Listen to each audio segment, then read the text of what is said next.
Welcome to Nighttime Conversations with Steve and Freya, where we take on the deeper subjects of relationships, life, love, sex, and personal happiness.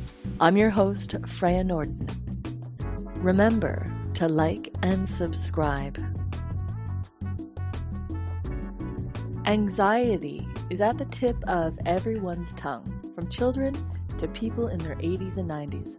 I want to speak to experts who treat anxiety for a living to find out more about it and how everyday people can get control over their anxiety quickly and easily before it destroys their health and relationships.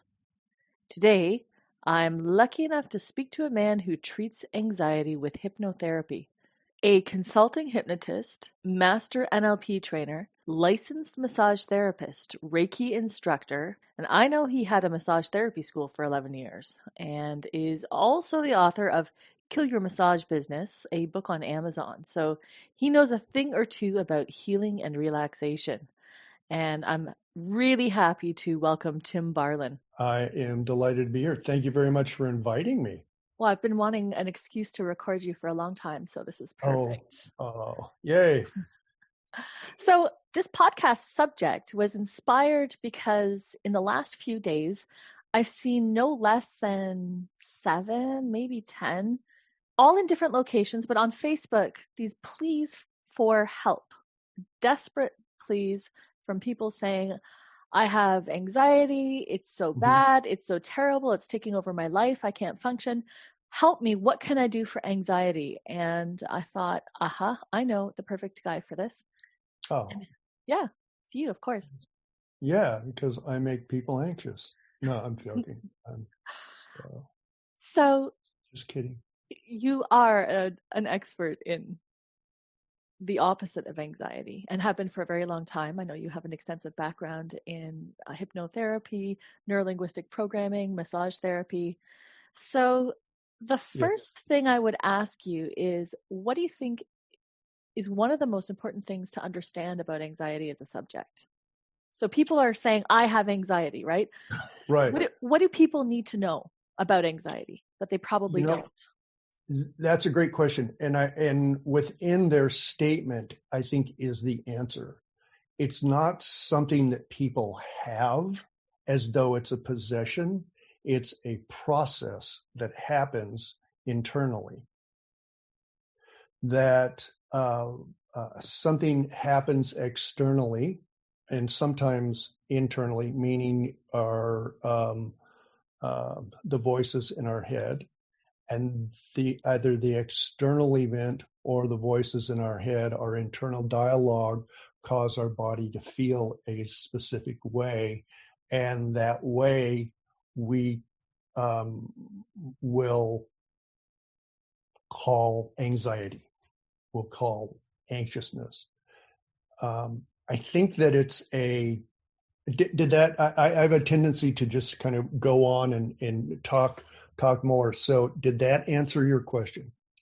I think what I heard you say, and correct me if I'm wrong, but that anxiety is something that you do versus something that you have. Yes, absolutely. Yes. Okay. Yeah, that makes sense. So for the person who really hasn't gone into anxiety in depth, what does that actually mean for them? How does that translate into something practical? Like if I say, yeah, well, I can't function because I have anxiety. What does that mean for that person? This is something that I discuss with clients also. I will guide them because I don't think of myself as the things that I do. I don't think of myself as doing something to that person. Like I don't feel like I necessarily hypnotize you and it's all about me. It's more like I guide you. I give you some suggestions about something you can do that may have and generally does have a relaxing outcome. Like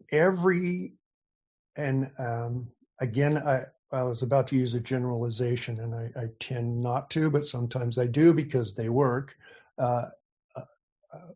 Feeling that we have is the response from something that has happened. Okay. And that thing that happened could be something real time, or it could be something from the past, or it could be something from the future that we're imagining.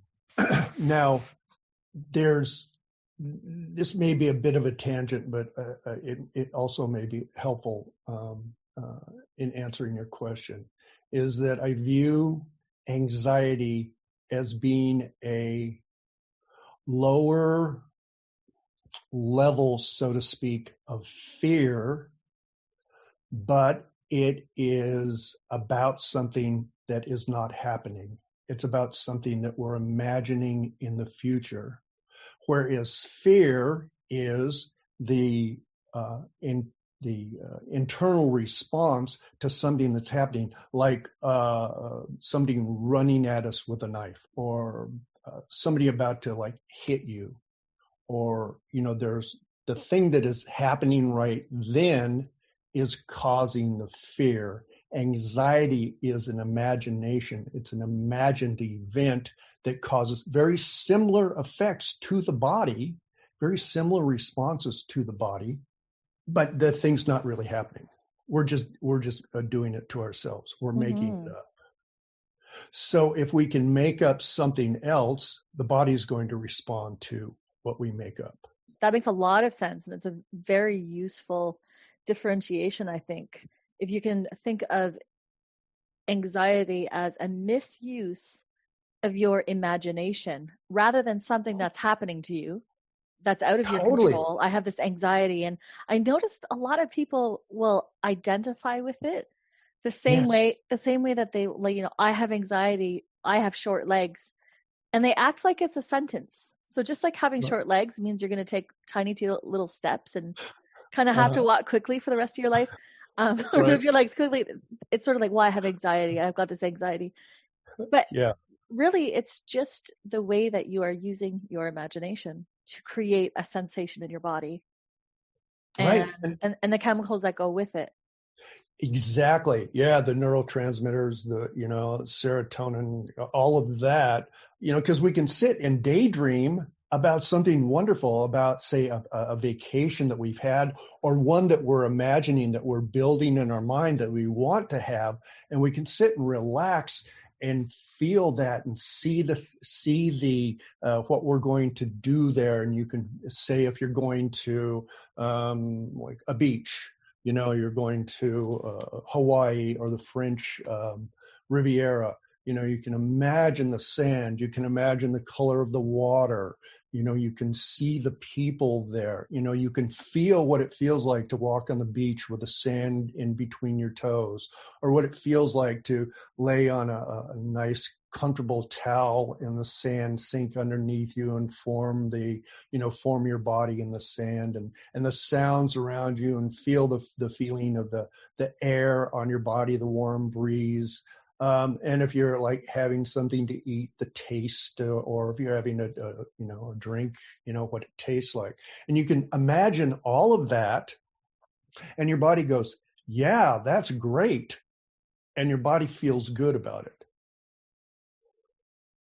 And the other end of it too is, you can imagine maybe, taking a car trip in bad weather and, sliding off the road and having a horrible accident and all of those things. And I don't want to get, I could describe that as well, but it's much, for people listening, I'm sure they would much prefer to think of the French Riviera than a horrendous car wreck. So do that, think about the, basically what I'm saying is your mind has the power to change how you feel. And it's how you use your mind, and you use the senses, your sight, your hearing, taste, smell, and feeling. And then there are sort of sub-directories of that, using a computer term. There are to each of those. Say, for sight, there's color, there's movement, there's size. And is the picture clear? Is it grainy? And also with sound, sound is, The volume, where does the sound come from? A location? Is the location coming from the back? Is it coming from the front or the sides? Is it clear or is it muffled? And feelings, you can have feelings of, is it rough or is it smooth? Is it gentle or is it like really forceful? And then there's also the internal feelings too, about how you feel when you're upset or angry or you're feeling great. Mm-hmm. So your brain uses all of that. And I use brain meaning your mind, not just the gray matter. So with anxiety, like the people that were crying out for help were saying that it was debilitating. I think a lot of people have anxiety to various degrees, and some of it's chronic, some of it's not. Why is it important to manage anxiety? And I'm saying manage it because, again, I believe it's something that I believe very much so, and I wanted to hear you say it, but that it is something that you generate. It's internally generated. Anxiety doesn't come at you from the outside. So if you're somebody who creates anxiety in your life to a small or a large degree, why is it important to manage and control rather than just let it do what it does? Because it will affect your health. Anxiety will cause stress. You can't be anxious and stressless. You become tense. Years ago, people, or it was said that stress could kill you. But now it's been more revised to where stress will kill you if there's enough of it. So how does it affect your body? Like, in what ways would it affect you? Well, it could just make you like not move. You could become stationary.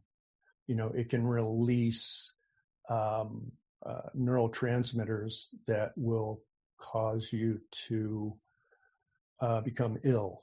It will cause you to not want to do things that brought you pleasure in the past. And what about how you view the world? Like, does it change your perspective? Oh, sure. If you're anxious and if you perceive the world through the lens of anxiety, you're always looking for and expecting something to go wrong. And so your focus will be on those things that you're making up that are going wrong, that are not useful and beneficial to you. So you're focusing on that and making them more real. And you can actually, attract that into your life. But internally, your body's going to start releasing those, cortisol and the other neurotransmitters that say if you're anxious. The anxiety is also connected to fight or flight or freeze about something you're making up. So when you're in fear, you're going to either freeze, fight, or run away. And the body releases specific chemicals into the system for that specific thing. And that's fantastic. Because if there are times where you've got to get away from something that is endangering your survival, that's a good thing. Your body is like helping you. It's like, dump adrenaline and cortisol into my body.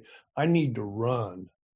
But if you're just sitting at your house and you're thinking about something that also will create the same chemical reaction in your body, that's not necessary.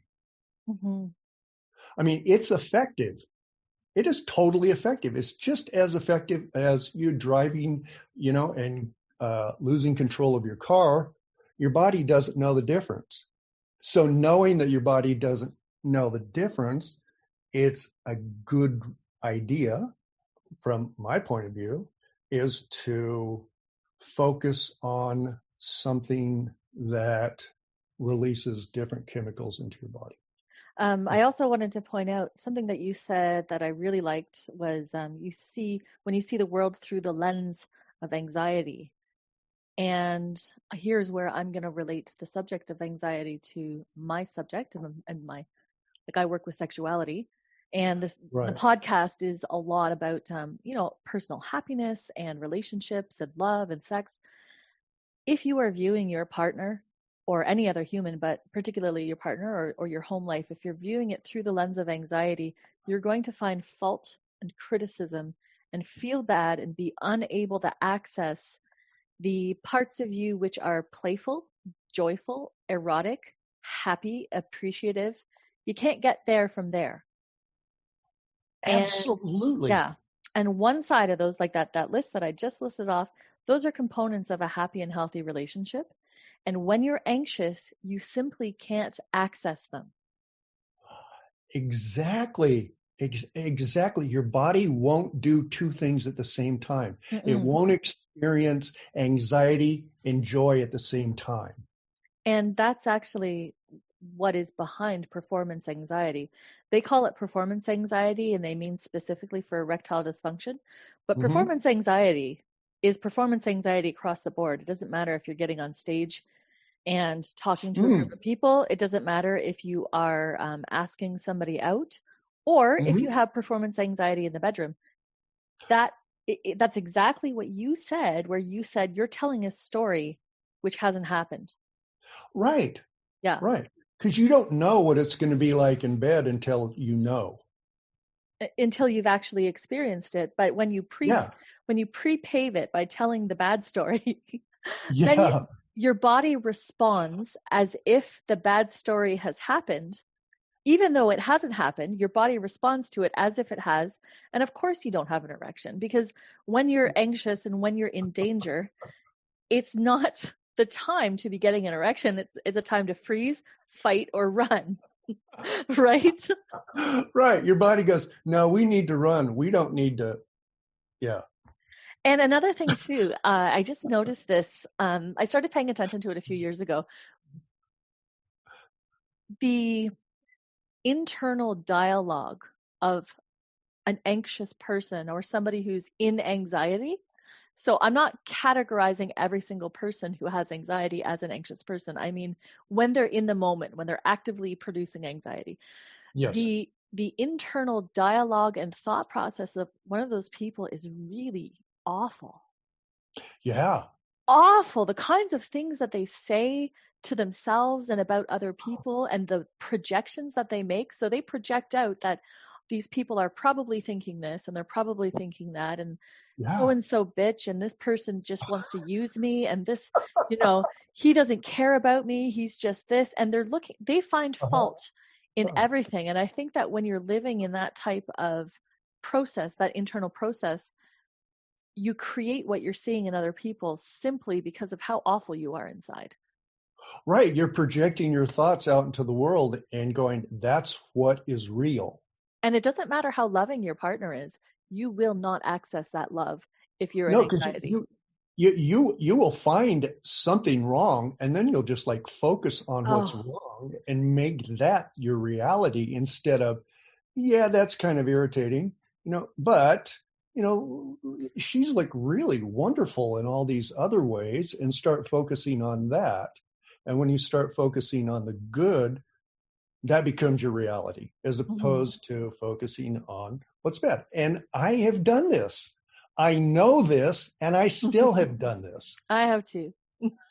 Yeah, and the result was, I got divorced. Yep. There were other things too. I no, there were definitely other things that were involved. But I noticed. I mean, I know that my part of it was, I would find something and I could ruminate about, and I just like, well, that's the way it is, and that's not the way it is. It may be that way in a moment or two or an hour, but that's not the way it is because nobody is one way 100% of the time, 24/7. Exactly. And in all of the high level teachings for relationships, you can study for 20 years, but at the end of the day, what it boils down to is to remain in a state of love versus a state of fear or anxiety or one of these other lower level non-appreciative states. If you can remain in a state of love, which is kind of the opposite of anxiety, then your relationship will be harmonious, happy, and you'll be a happy person. So like it's that simple. Oh, totally. It really is simple. Not necessarily easy No. at times, but it is simple. Yeah, it is simple because, you can't be tense and relaxed at the same time. And if you're Yeah. anxious and you ask yourself, why do they always do that? Your anxious brain is going to give you some really nasty answers. Oh, yeah, yeah. But it's a false question Yeah. because they don't always do that. So, does anxiety ever go away? Okay. No, no. I'm certain that there's going to be times for people where they will make something up and go, oh, that feels really bad. And then start to feel a little afraid. But when they know that they're doing that, they're actually doing that. It's not happening to them from somewhere out in the universe. They're actually doing that. Then they can do something different as opposed like, oh, well, that vacation, oh, geez, like laying in that sand might be great. And that warm water, that warm blue water flowing over my skin with that nice, oh, just the perfect temperature sun. That's going to start, okay, who can be anxious when you're experiencing that? So go back to that. Yeah. So if I was Right? if I was experiencing anxiety in my life flaring up really, really intensely, and I'm noticing the side effects of anxiety, so I'm noticing my heart rate's gone up, my skin's getting bad, I can't sleep. I'm starting to have that panic attack feeling, Mm-hmm. maybe Mm-hmm. on the edge, maybe not full blown panic attacks, but like that you're starting to breathe differently and things are just happening and you're like, I know this is anxiety. What could I do now to start feeling better every day? Okay, good question. There's a couple of things. With my clients, I teach them self-hypnosis. And another generalization about things I'll use about hypnosis is that it's a deep state of relaxation. Now, I know some of my colleagues are going to go, no, it's not all of the time. Granted, this is a generalization for a specific reason, is that when you have the ability, when you learn how to relax your body deeply, and you can learn it quickly. You can learn how to do this quickly. But when you learn how to relax your body deeply, you can't be tense and stressed out and anxious. Your body won't do it. You can't do both of them at the same time. You can be relaxed or you can be anxious. So once you learn how to do that to relax, when you're starting to feel anxious, you can do things like take a deep breath and put your focus someplace else in your body other than where you're feeling the anxiety. Like even if it's someplace simple and weird as your toes, just become aware of your toes and put your focus in your toes and how they feel. Of course, if you're experiencing anxiety in your toes, find a different place. Maybe start at your head, But I've never run into anybody that has told me, my toes are really anxious. So, what about people who say, I can't relax my body because my head won't stop thinking? It just goes 100 miles a minute. Yeah, yeah.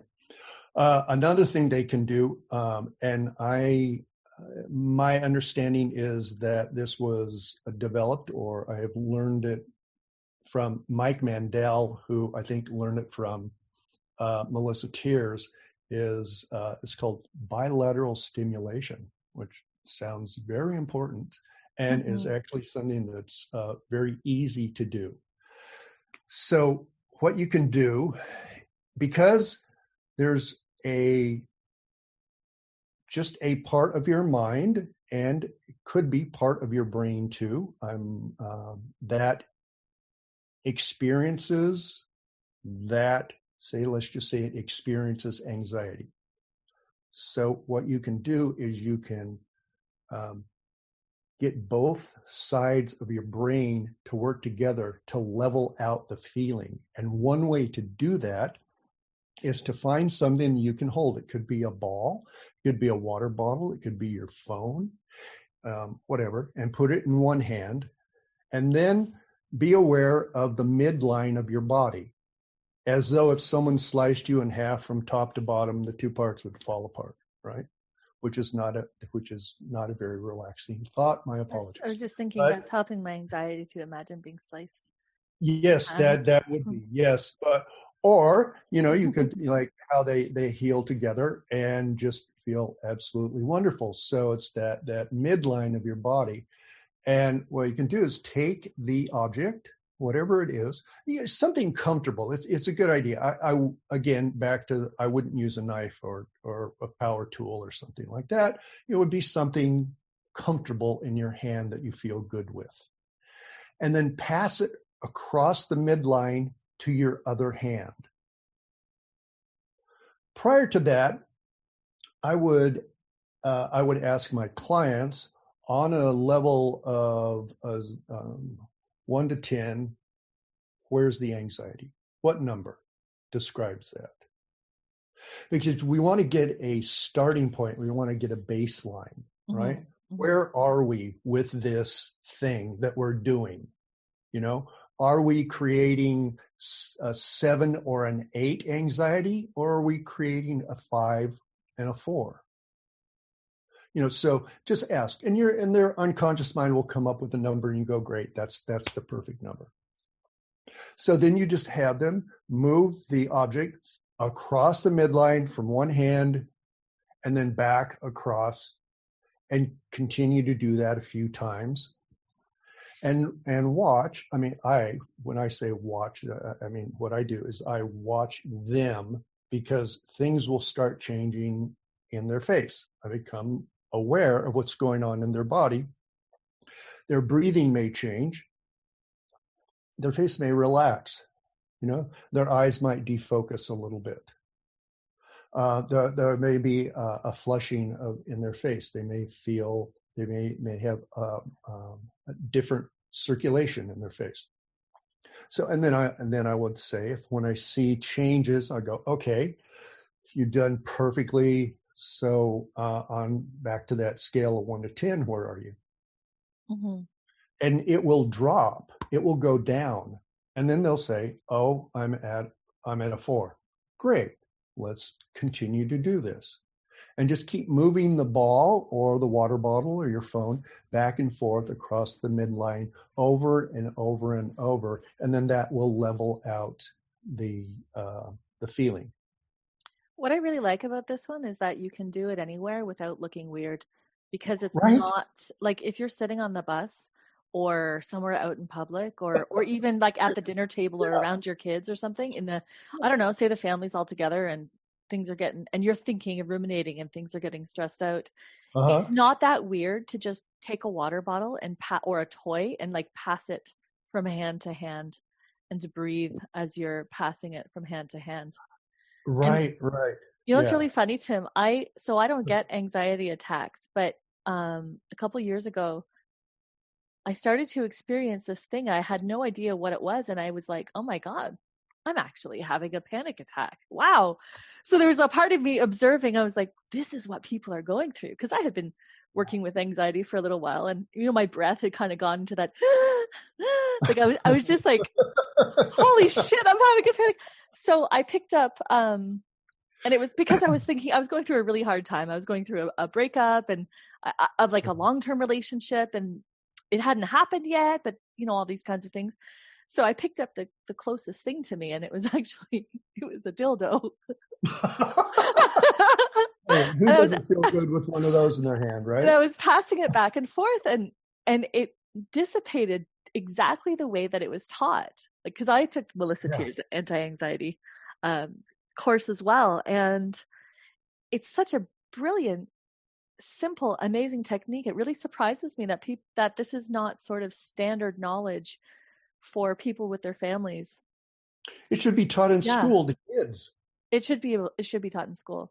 It works really, really well. So for the listeners, if you're in the moment having a heated panic attack, do exactly as Tim said. You take something and you pass it from hand to hand, making sure that the hand crosses over the midline, and breathe.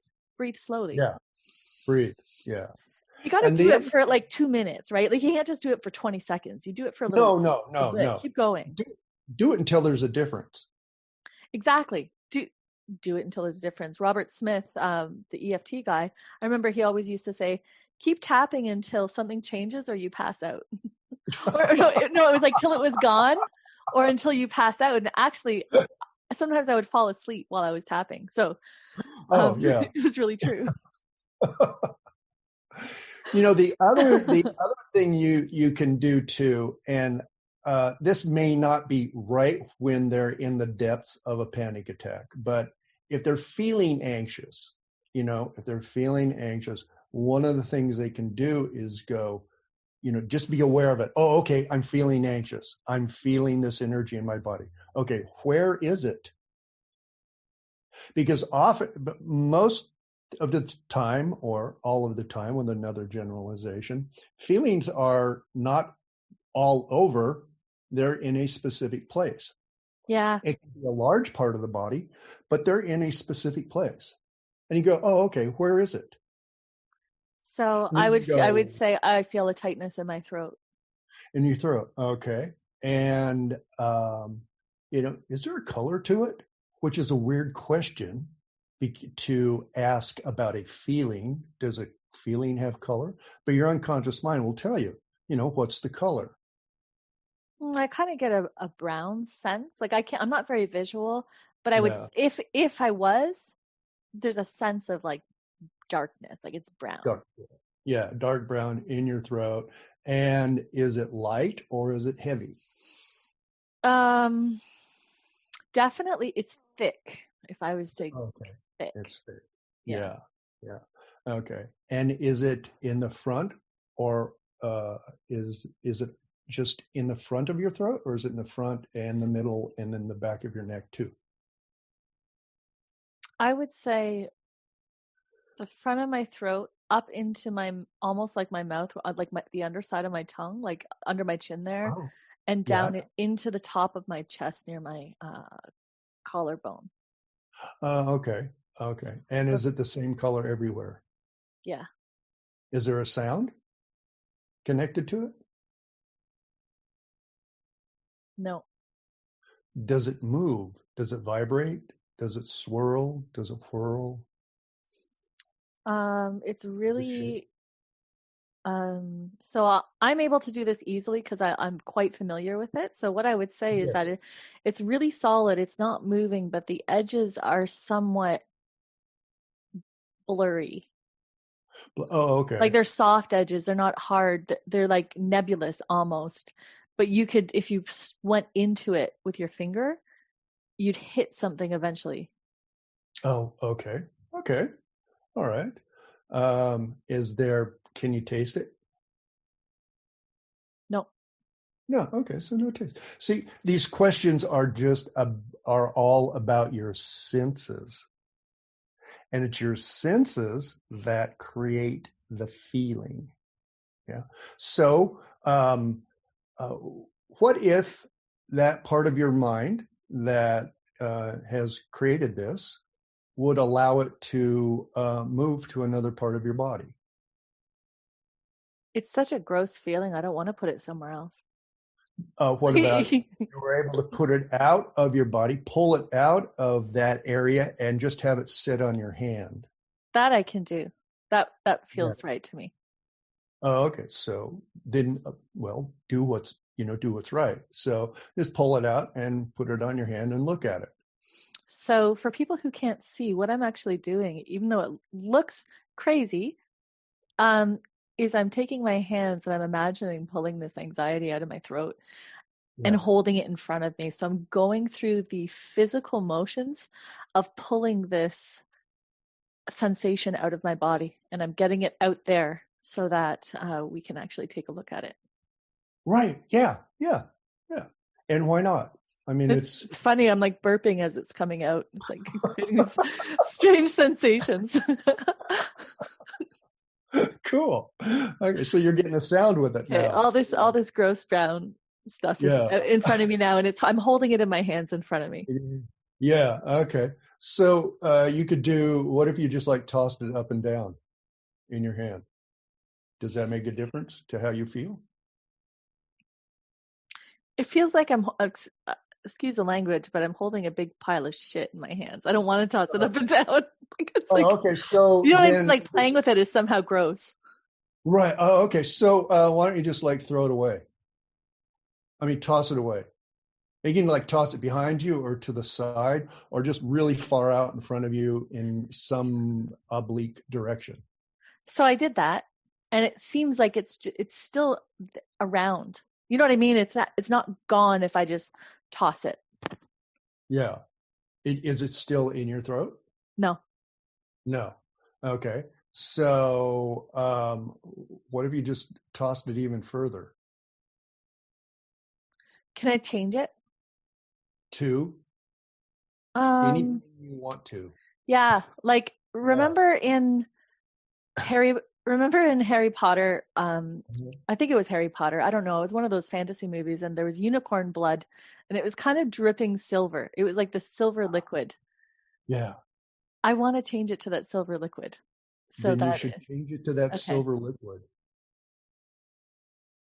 All right. And what's the difference? The difference is that it feels like it's something beautiful now instead of Uh-huh. something gross. Oh, okay. So as far as anxiety goes on a scale of 1 to 10, what is it? It's not. I don't have It's it any. not. No.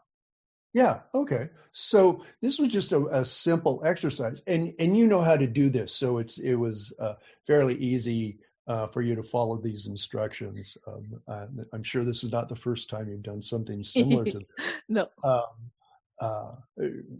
Uh, so what you're doing is you're playing with it. You're using that imagination that created it to make it different. Mm-hmm. Yeah. And to basically get rid of it, because some people will say things like, oh, my anxiety is really bad today. Well, it's not yours. Why would you? People will use that so that they can hold on to something, because people don't want to get rid of their possessions. I was just going For the to most ask part. you I was going to ask you about that. I was going to say, in your experience, what ways do people, or like, what are some ways that people will use anxiety to avoid taking responsibility for their lives? Well, they can get sympathy. Because the people that are anxious, people will go, oh, here, let me help you. I'll be the strong one for you. Mm-hmm. Or they can, maybe they can even like go see a doctor. Maybe they can get medicine for it. Maybe they can get, medicated. One thing about that, the first one that you mentioned, the whole sympathy, is I noticed that a lot of that seems to relate to not having boundaries, Mm-hmm. not having strong enough boundaries, and not having the self-esteem to ask for help. So, for example, Right. if somebody doesn't know how to say no comfortably because they have all these stories that they tell around saying no, rather than say no, they will generate anxiety. And Mm-hmm. then the no will be forced, but it's not their fault. It's the anxiety's fault, Exactly. right? Anxiety is doing this to me. Yeah. I'm sorry. I'm having, my anxiety's acting up, but I can't function. I'm not going to be able to take on this responsibility Yeah. because I'm too overwhelmed by my anxiety, instead of saying, I'm really looking after my family and my mental health, and it's stressing me out to think about taking on this responsibility. I know you would like me to. I'm sorry, I can't do it. You're going to Yeah. have to find somebody else to do it. And they don't want that other person's negative response. They don't want them to be like, oh, well, she's selfish. Oh, like, why would she say no? So instead, they create something big outside of themselves that they're not in control of, Yeah. creating this anxiety through the thoughts, and then now they're not responsible for it. Right. Anxiety is happening to me. I'm not responsible. Mm-hmm. Oh, Mm-hmm. oh, poor me. Now I'm not making light of how it feels to be anxious Oh no. and have panic attacks. I had one, I've only had one, and that was on the roof of a building. Oh yikes. It was flat and it was big, and I was in no danger, and I got hit by a panic attack. And so much that I could not, I thought I needed to call 911 for the fire department to come and get me off the building. But part of there, happily, the more calmer part of my mind was going, oh, that's going to be really embarrassing, Tim. You can't do that. You've got some skills. Do something about this. So I did some of the things that I do with clients, with myself, and then I was actually able to go over and climb down a ladder. I mean, I couldn't climb down a ladder. I was in such intense panic that my body was freaking out, and I just crouched down behind an HVAC system and just sat there and was in fear. No, But the I body was, does freeze. The body pardon? freezes. The body does freeze. Yeah. And to this day, I don't know what I was making up in my mind. It was like, whoa, I'm doing this right now. Okay, I know some skills. I can undo this. I can do something different. So I was able to climb down off the roof. So I'm not making light of this by any means. Mm-mm. I have experienced it, and I know it is no fun, but I also know that you can do something about it. Yeah. And you can do something about it, whether it is a made up story like that thing on the roof. You were truly not in any danger. No. Today, we're going through a really difficult time with COVID, and it's Yeah. prolonged, and there actually is danger. People are dying, and also there's a lot of financial danger. I think a lot of people are Mm-hmm. worried about what's happening, and some people truly are going through bankruptcy and financial devastation. So sometimes we're not in control of that external reality. The only thing that we can control is our physiology, Mm-hmm. and being able to access that, eternal now, that presence and mindfulness in order to change how you feel. So Yes. shit might be hitting the fan, and you can't always control that. And No. sometimes it really is the end of the world as you know it. And for a lot of people, it's the end of the world as they know it. And the only option there is outside of freezing and going into high anxiety and going into all kinds of really chaotic states is finding that eternal now. And I think that you were saying that starts a lot of times with physiology. Yes. So taking control of your physiology, taking control of your breath, taking control of what your conscious mind is paying attention to. Now, you mentioned only being able to hold in a few things at one time. Mm-hmm. And doing that on a repeated basis to train yourself out of that chronic anxious feeling and into a chronic, I'm calling it an eternal now. I don't know why I'm stuck on that phrase during this podcast, but it really resonates with me in terms of what's happening right now. Well, right now I'm sitting in a chair in very comfortable PJs. I'm well fed from my Chinese food, and I'm talking to somebody that I think is just amazing. So the present moment is quite good. Yes. And I can choose to embrace that present moment, or I can tell a story about a possibility for the future that may or may not happen. And that's a choice. Yes. Right.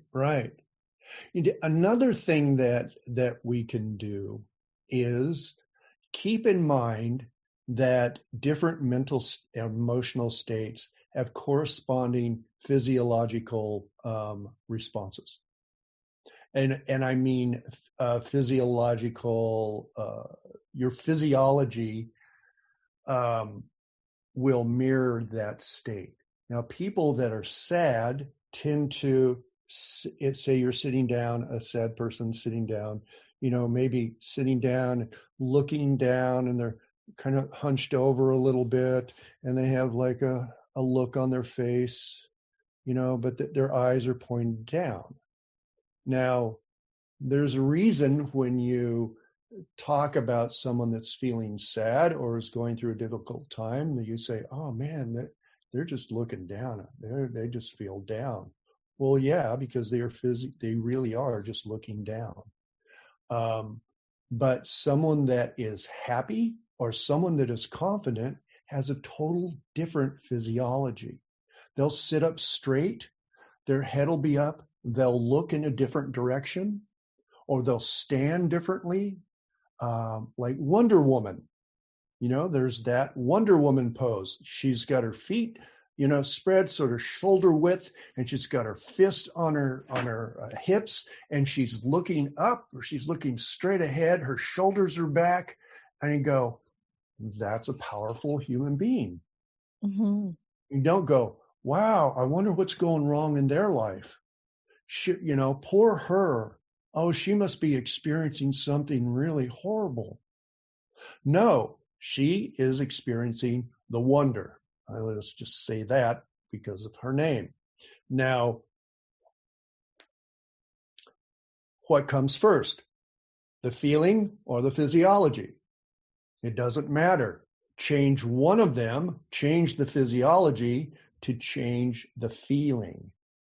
If you're feeling down, get up. And I mean physically get up out of your chair, stand up straight, tilt your head back, look up, put your shoulders back, put your hands on your hips like Wonder Woman, or put your hands up in the air as though you just won the Boston Marathon. And breathe deep and smile. And you can even, make wonder sounds, like, yes, get up and actually change your physiology. Do something about the way that you are sitting, you are being physically in that moment. Now, people that do that can't feel down because the corresponding physiology that physiology is corresponding to one of confidence and victory. Does that make sense? Oh, that makes perfect sense. And actually today, if you think about it, what's the most common posture? It's somebody who's bent over, head down, looking at their phone in a depressed posture. So they're creating this sort of anxious and depressed state without even meaning to or realizing what they're doing. I hadn't thought about that, but that's absolutely true. Yes. Mm-hmm. Set my phone down more. So getting up and actually putting on a happy song and getting that posture up, getting your chest up and dancing around the house might seem like a silly activity that you don't want to do, but it is helpful. An exercise I did with my massage students. I had a massage school for 11 years, and one thing that I would have my students do is, okay, how are you doing? How are you feeling? There's, test, having this feeling about a test coming up. And we reframed the term test from, a test and exam to an opportunity to show how much you know, mm-hmm. or to show how brilliant you are, which has a different meaning in the head than, oh, my test, I'm going to pass or fail. No, you're just going to show me how damn brilliant you are. So one thing I would have them do is like, okay, everybody get up out of your chairs, stand up, now skip around the room. Skipping really feels funny, meaning joyful. Yes, it makes you feel good. Yeah. There's nobody that skips that has a scowl on their face. They may feel like silly or they may feel stupid, but they're grinning or they're smiling. And I think that it has something to do again with that bilateral stimulation. It's like, they're moving one part of the body in tune with a different part of the body that you generally don't do. The body is doing something different. Mm-hmm. Skipping is a different movement than something we usually do. So if you're feeling down, skip around your house. Give it a try. You don't have to believe me. Just get up out of your chair and skip around the house. Even if you're feeling good, why not skip around the house and feel better? That's the thing. With these anti-anxiety measures, they're very much experiential. So you can't think yourself out of it. You have to actually experience yourself out of it. So don't listen to something and then just sit there and be like, well, that won't work for me. My anxiety is different than other people's anxiety, or I have real reasons to be anxious. Yeah. Put yourself through the motions of creating the opposite of anxiety: happiness, confidence, joy, love. Yeah. And forget about it being yours. You don't own it. If you owned anxiety, you'd be the only person with it and nobody else had it. And wouldn't that be wonderful? But that's not the truth. It is not yours. It is a feeling. So when you refer to it, don't refer to it as my anxiety. It's not yours. It's a feeling you're having in the moment. Yeah, that's good. I'm experiencing anxiousness. And you can even soften it a bit more, but I'm really experiencing some discomfort.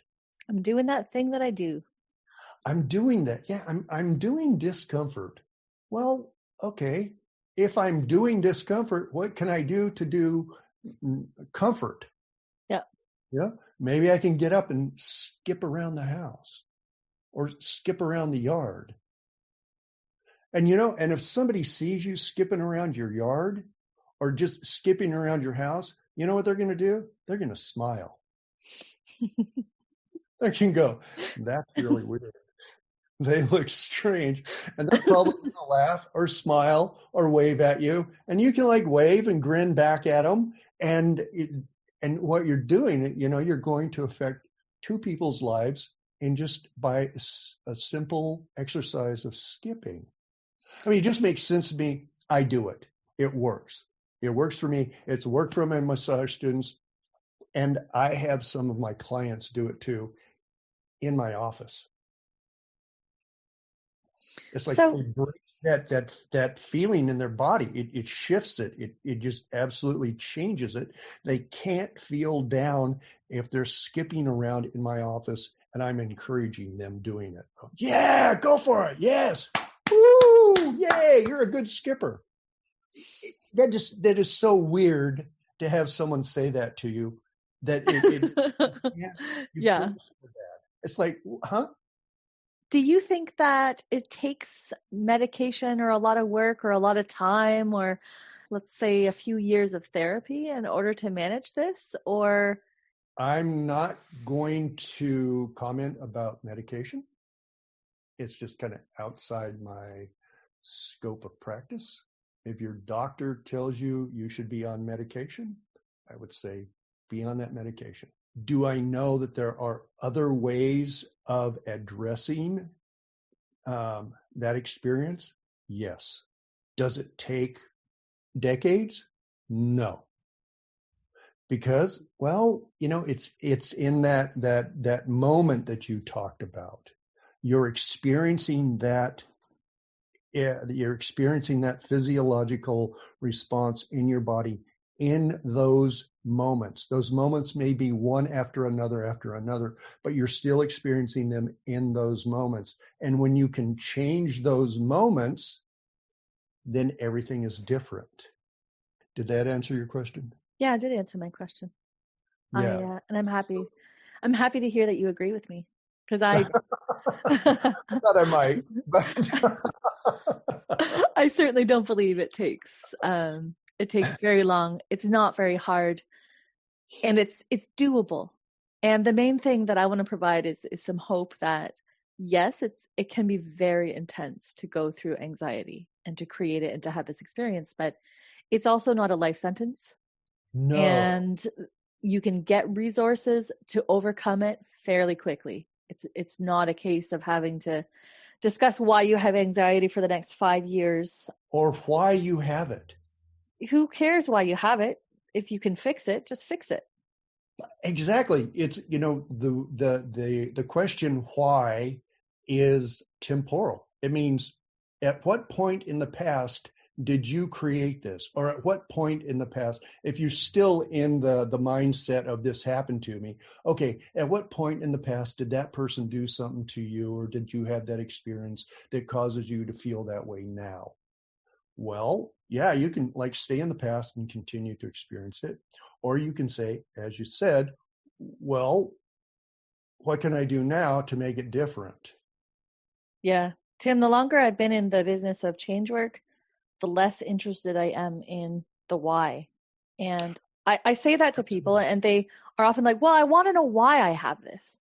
Yeah. And I'm going to say, and I believe this very firmly, as long as you're playing with why you have something, you haven't moved past it, and you won't until you're ready to let go of the why.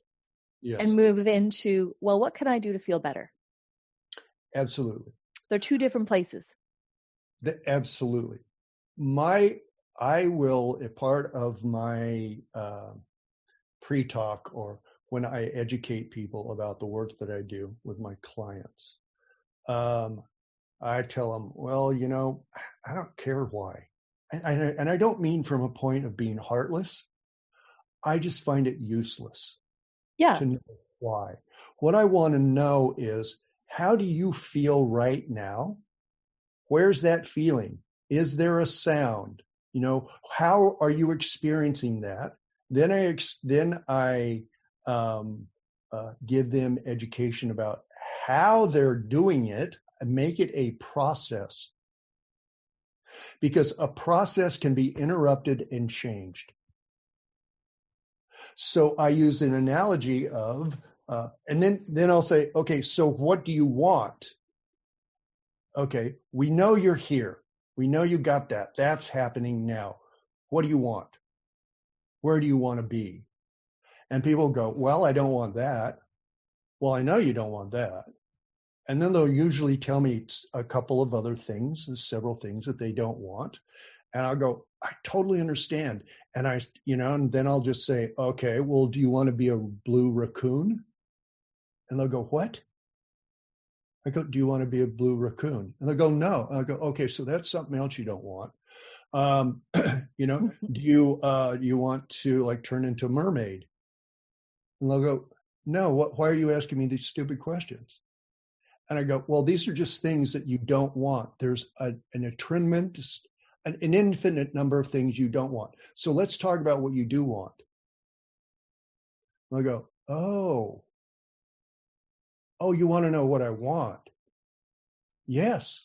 Yeah, I do. And then they'll tell me, and then I'll draw an analogy of it about being, okay, the reason I want to know that is it's like going on vacation.